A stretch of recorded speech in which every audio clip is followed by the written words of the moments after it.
For those of you that tuned into mine and Scoop's video there, I didn't do it.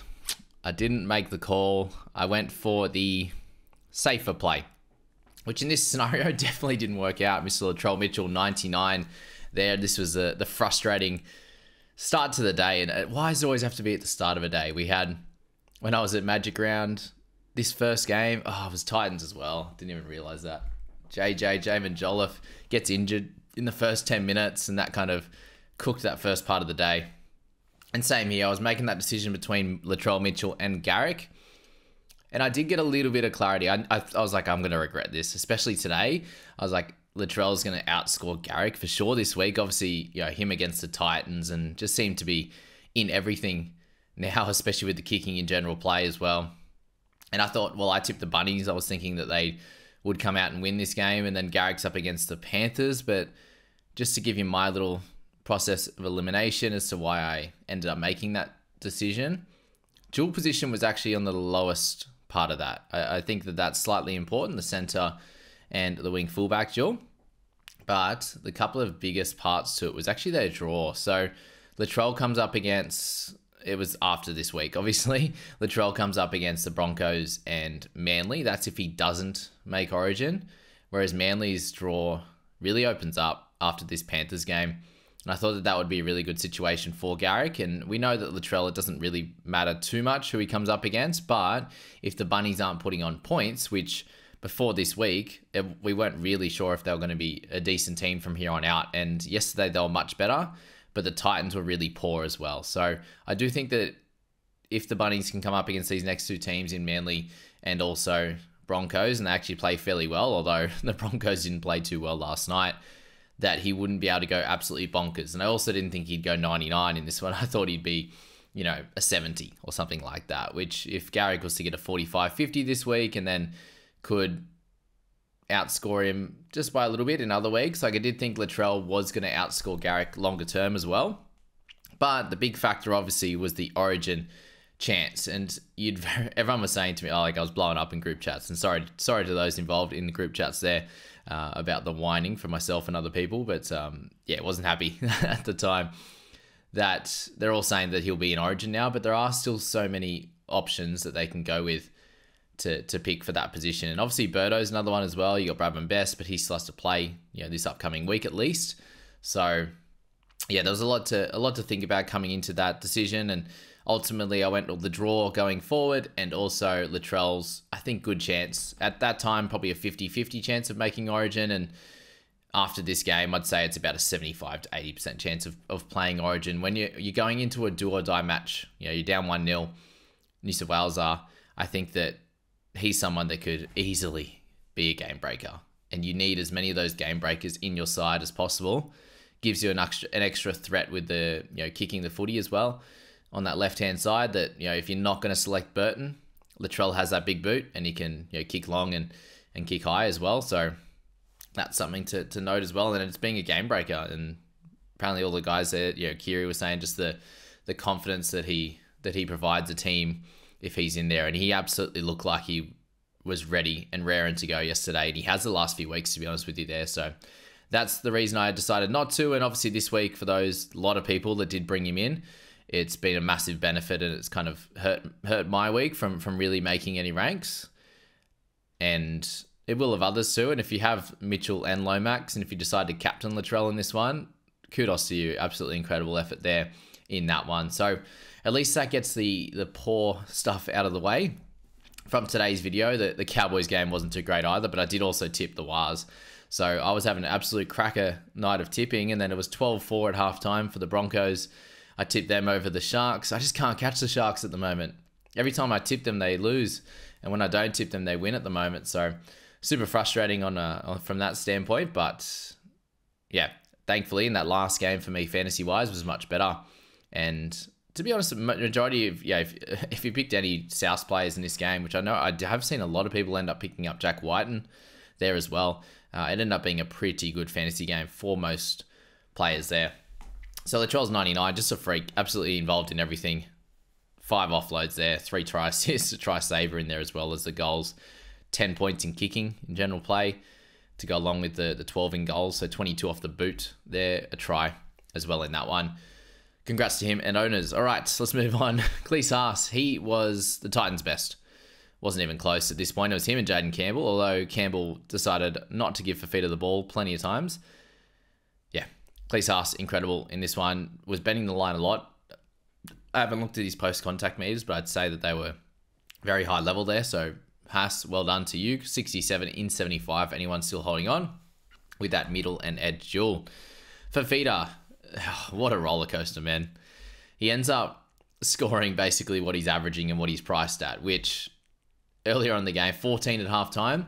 For those that didn't watch, 14 at halftime. Very, very gross. He ended up with 4 missed tackles, 3 errors, and 2 penalties. One of them, if he just caught it, would have been a try, but it did get a touch on the way through, which would have cooked his ability to catch it.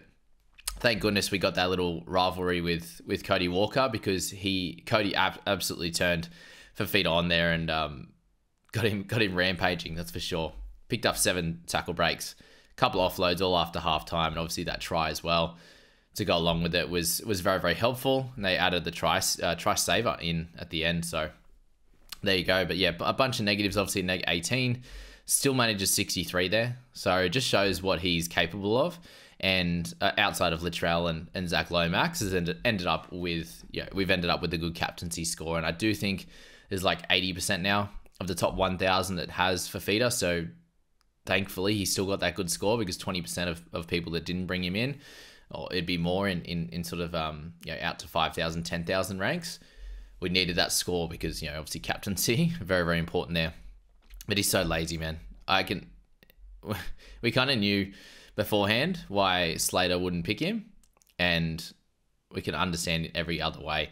This was his worst game of the season in terms of his laziness.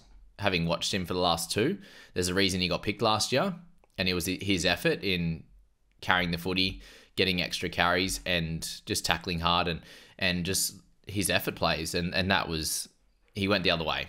So didn't get picked for Origin. Most people expect him to come out and go the other way and dominate. He absolutely went the wrong way there. So yeah, I doubt he's going to get picked. I can't see it happening at all unless there's bulk injuries there. Even Piakura had a decent game last night. So there you go. There you go. So that's Fafita. Captain worked out solidly enough. A couple of people I know ended up having David Moale. So they've had him for a bunch of weeks now, and he picked up a 58 here in 48 minutes. So good stuff. He was a potential buy a few weeks ago, and finally scored well enough. White in the big one here, 57 in his 80 minutes, and I think he was on 8 near half time, and then that offload near the end there just put the cherry on top of a good Bunnies performance there. He picked up that try, and obviously the try assist very late in the fixture, and not expecting this every week, but expecting sort of a mid-30s to 40 on a regular basis there for just under 400k. For those that jumped on, well done. He picked up a good 57. For those that pivoted to Campbell from Armstrong, that worked out really well as well. And shout out to Shoab in the group chat. Someone was like, "Oh, is Armstrong a sell?" And he said he should already be Latrell. So I thought that was funny. It's still haunting me this morning, not just at 3:30 yesterday. It's haunting me this morning as well. But well played. That was funny. For those that didn't end up going for it, it's a tough one to swallow for this week. But hopefully next week it gets a bit easier for us. Campbell with 57. So plenty of running for him. Got 4 offloads, 6 tackle breaks, and looks solid enough for 6. Obviously, didn't turn into anything super positive there. Down that left-hand side was strong when they got it out to Kelly and obviously Khan Pereira as well. But that was basically where all the positiveness was done with the Titans there. Tommy Burgess with a 36-minute, 57-point game with a try there was very, very good. Cody Walker with 2 tries, a try assist in there as well. The 10 missed tackles kind of hurt him, but outside of that, thankfully, no errors and penalties there. So good score from him, 56 for those that do own. Both for more with a 50. He picked up 2 turnover tackles and a try saver down that right-hand side. They weren't able to go nuts down that left-hand side until right at the end, to be fair. At the start, they were kind of defending it okay. They kept going down there, and they eventually got some luck down that left-hand side. But both for more, if you did pick him up, it's very frustrating now. He's gone to center 2 games in a row, and very much need him to come back into his normal position. That's very, very frustrating after a bye as well. Enough rest for some players. They had, Sammy ruled out late, so he needs to come back into that centers, get both for more back on the edge there. which which will obviously allow Cleese Haas to play some edge and then go into the middle later on. But yeah, that was that. Richard Kennar with the try. Kolomatangi, he was very, very highly owned, and I find myself very, very lucky as a non-owner for him to play 80 in the middle, 266 run meters, and to get away with a 47. I think that is very, very lucky. It could have been a lot more, obviously. 10 in negatives, nothing crazy. Tackles were going to be down a bit, but just one tackle break, no offloads, no attacking stats. He almost got to the line there at one point. So I do find myself lucky as a non-owner. That's for sure. And the 47, basically where he's priced at, not the end of the world there for sure. If you grab Damien Cook as well, 6 missed tackles hurt him with that error. When you're only making 33, it's pretty frustrating. Had that early line break and try assist for Latrell. And I was like, oh no, it's going to be a long afternoon. But thankfully, as a non-owner, again, he got 46. But if you did buy him, completely fine score. You hope for more in other weeks, but he will make more tackles in other weeks as well to go along with some of the attacking stats that he's getting on a weekly basis at the moment. It was a terrific line break try assist. Randall in there, 45. Fodawaker, 43. Had that lazy effort there, but sometimes those things can be excused, but only if it's a rare occasion. Shout out to Duncan and Clark. Really, really good PPMs, 42 and 40 there. Clark went up 7 overnight, so cracking jump from him. Jacob Gagai with the 40. I think Clark, you just keep holding on, but the minutes, that's pretty disgusting as well, with both of them all going out to centres. And another forward coming into the starting side, he still can't get the minutes. So there you go. Maybe they just like him as an impact guy, and that's as far as it goes. Kelly, 37. Keeney with 36. He looks very electric, but end up, I think he was 41 down to a 36. A bit frustrating for anyone who did jump on. Even Jacob Arlek ended up playing 62 minutes there, and Clarkey can't get much, so frustrating. Forum with 21 for anyone still owns. He's very, very close to a sell, I think. Obviously, he's made a little bit of cash, but not going much further than there. And how much of a flop, unfortunately, this year is Keenan Palacia. Just has not had a year at all. And hopefully, for his sake, he gets a lot better. Marmazelis with a nice try assist there. Johnston with 9 in 80 minutes. And then Silva Havili with 6 in his 5 minutes there on the park. Obviously, went to rev up there, and he had a sleeve on his calf already and hurt it further, unfortunately, there. For those that did jump onto Pahulu, he got 33 and 50, so slightly better PPM. He'll make some cash, but it's not the cash cow we need. I'm still jealous of Brennan Hands owners. I still didn't decide to pick him up, but that's okay. Arrow with 32 and 80 minutes ended up getting a goal in his 150th, so it would have been a fun game to get a win like that in the 150th as well. But yeah, not a great score there, obviously, and was a caution as to buying him for sure. But in a game like this, where it was going to be attack central, not his bag as much, when you've got all the other weapons there. Verrills are 21 and 23, so unfortunately Randall did move to the 9 position, with Campbell coming into 6, and that spells, I do think that spells the end of Sam Verrills, unfortunately. So look to trade him out for sure. All right, the Waz, can we shout this bloke out? I know he somehow didn't get the highest score of the game, but Tamate Martin, incredible. That 7 jersey for the Waz, it must be a fun place to be. He was speaking in post game about how great it is to have the 7 on your back, just obviously getting your hands on the ball more. He says the more you get to touch the ball in this team, the more things open up, the more you get to see. So hopefully for him, when he does move back to 6 next week, that the games open up a little bit more for him, even if he doesn't have his hands on the ball as much. But Johnson will come straight back into this position, you'd think. But they have won 3 in a row without SJ, and they were losing before that. So congrats to the Waz. SJ, his position is under threat, that's for sure. But congrats to Tamate. Absolutely incredible match for him. 4 try assists in there with a line break as well. Great kicking, a forced dropout. Did a bit of everything there as well. Also, congrats to Adam Fanua Blake, buyers and holders through the buy period. He is the premier mid outside that's not playing Origin, right? So 68 for him, another try in this one, 207 run meters. He was ready to go, and he just carried 3 Cowboys forwards over the line. And if you're a betting person there, Adam Fanua Blake for a try in this game against the Cowboys weak middle was always on the cards, especially if they didn't turn up, which, Cowboys didn't turn up again. I don't know how this works out. They just play so poorly, so many times in a row with that many Origin guys. Like it took like a little masterclass there to get that line break and then Drinky a try. But outside of that, they were just disgusting. And it's tough viewing, that's for sure. With the top 4 fantasy players being Warriors players, Barnett with the 64 as well. Only 58 minutes for him, so yeah, a little bit lower, playing some edge and middle there, but got that try on that left-hand side, which was good for him. Chance with 2 tries there, 2 line breaks, 251 meters, so back to some of his best work. And that DWZ jump over the line and throw it back in for Chansey there was absolutely incredible. And I don't know what Val was doing leaving it, because who's going to be streaming through? Is it going to be Cowboys players when you're down 30, or is it going to be Warriors players who are hungry for more points? I'm pretty sure it's going to be the latter. That's for sure. Finifuyaki, this was a great hold from a few weeks ago. I was saying, yeah, hold him through round 13, and then when all the boys are on the reserves, and then I end up going for 48 tackles in Origin, he was a very easy hold again this week, and he got the full 80 minutes over Helam Lukey. So they're still, yeah, not happy with Lukey's fitness, or not sure what the go is. Obviously, it's the injuries, and they don't want to overload him. But Finn with 47, he's looking good. Like, there was a few times there he got close to making breaks, and they used him a fair bit on that left-hand side. And obviously, you've got weapons out the back as well. But Finn did a great job with his 47 for owners of him. Helam Lukey 45 in the 62 minutes. So you're happy with both their scores, that's for sure, in a very, very bad loss. Tamalolo looking pretty solid again. Not as good as he did against the Roosters, but they just got smashed, and he wasn't able to do too much in this one. Berry with 45. We do have Cotter with 44 as well. And just a quick note that once we get to the next game, the scores have not been updated on the Fantasy app. They've been updated on the NRL app. So I'll be bringing up those scores there in a second.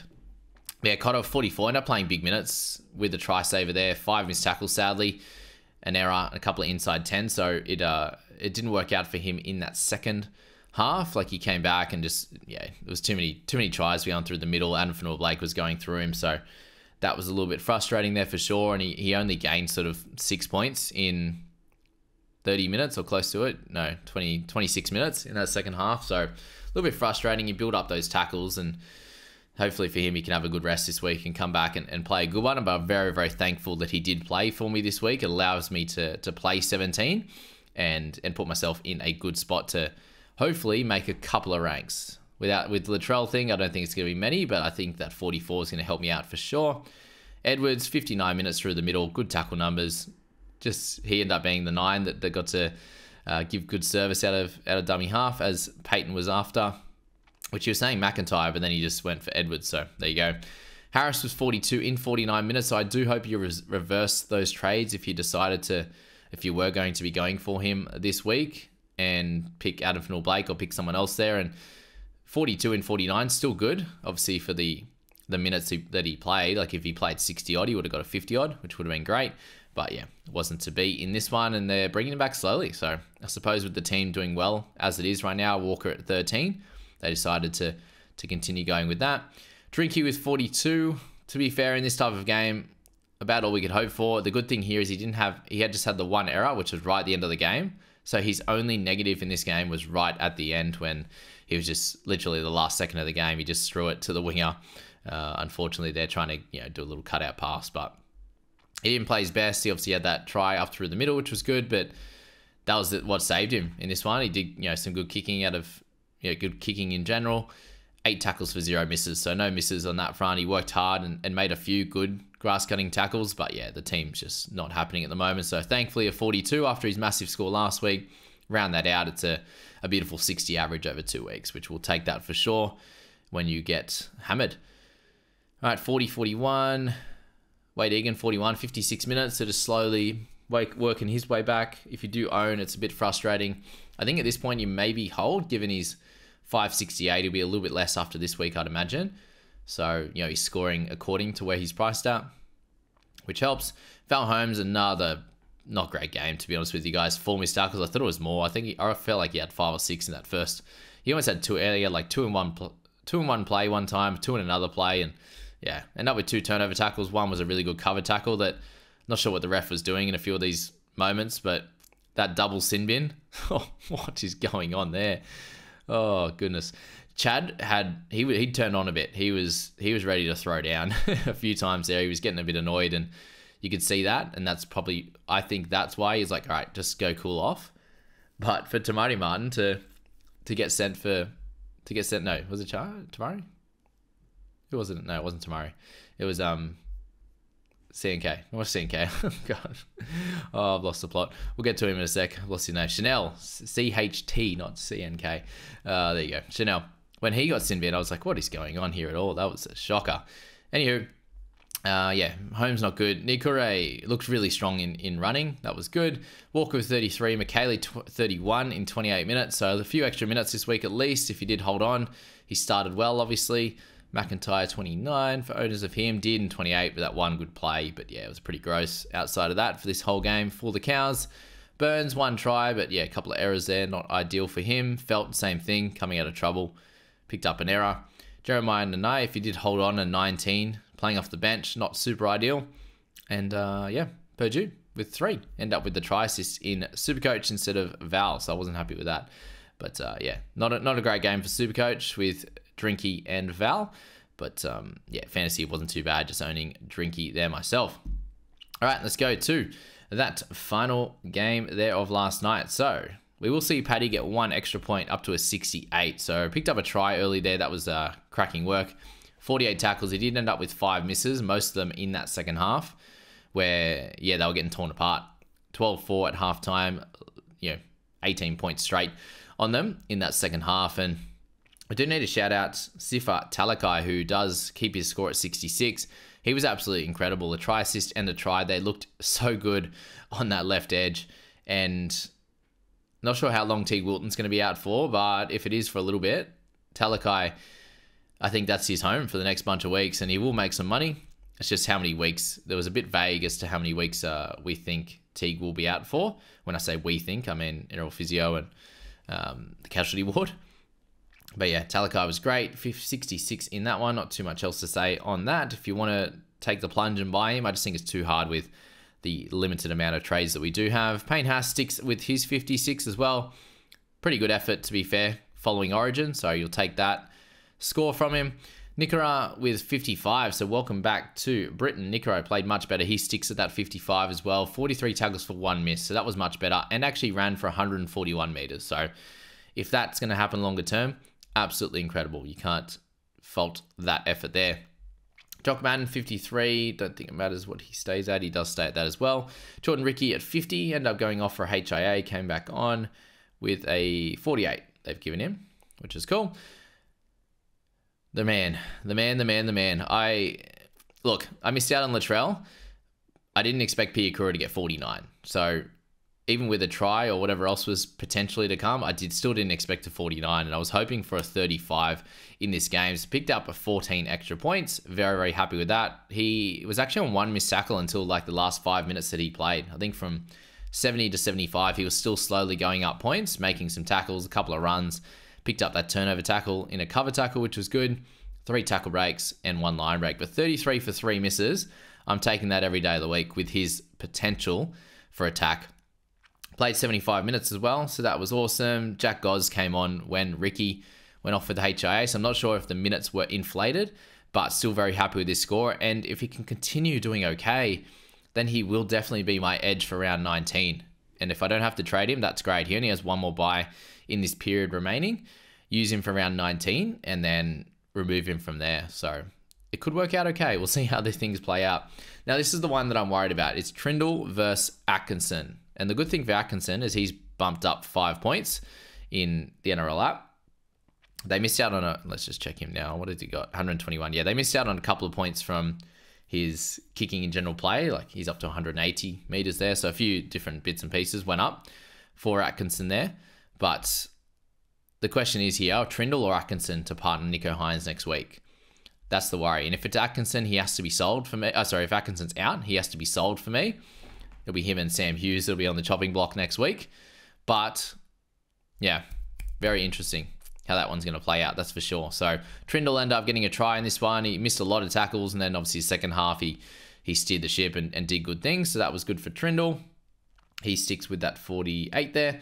And then you've got Cam McInnes at a 46 here. Actually went up to a 48 for those playing at home. And it wasn't 56 minutes, it was 54 minutes apparently. But he made some good tackle numbers. 160 meters they've got him at there. And then 34 tackles for 1 miss. So they took away one of those missed tackles for Cam.